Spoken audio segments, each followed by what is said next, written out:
Let's talk about Masters Week. It's almost here, and the latest forecast for Augusta National Scotty shows we could be in for a wet one.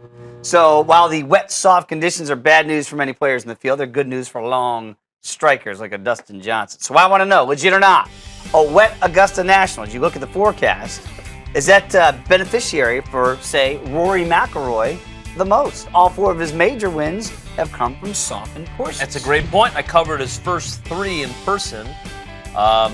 And I headed up here right after he won his 4th PGA at Valhalla. He likes sterile environments. Okay. You covered it with me in 2011 at Congressional Congo. Congo! Won by 8, lapped the field. No, there was no rough that week.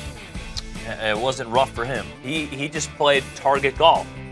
And that usually isn't the case. Historically, you would think so at Augusta National. But here's the thing. Okay. The 2 wettest of the 21st century were the 2003 Masters and the 2007 Masters.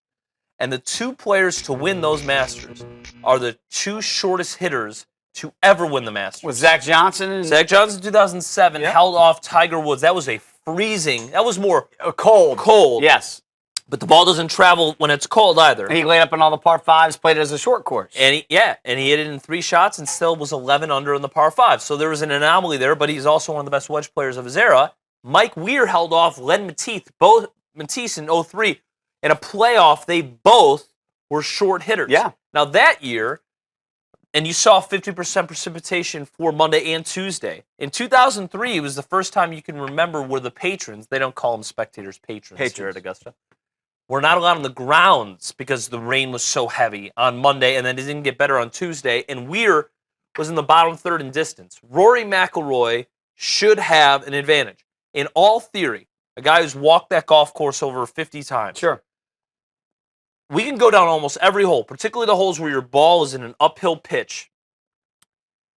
The golf course plays 500 yards longer. It should. Wow. It should in theory. I think, though, a guy like Roars, because of the history, and a guy like Dustin Johnson, plus the way DJ's playing, that would help out the long strikers. You would think so? You would think so. Like I said, though, the 2 examples. Yeah, do not back that. They don't back that. But, again, I've been on that golf course, and on the first hole, if it's wet, you're hitting 4-iron instead of hitting 8-iron. If that's a huge 3-club distance. Number 5. Number 8. If you want to get there in 2, if it's wet, forget about it. But it should, like in a way, Dustin can go driver 2-iron. No one else really is going to go for it and to get there in 2. So yeah, there should be advantages there. On those 2 par 4s I mentioned and the par 5 8, those are big advantages. Yeah. That's a 5-iron versus a 8-iron, and that's going for it in 2 and making it a 3-shot hole. We'll find out if Roars or DJ does benefit from those wet conditions at Augusta National.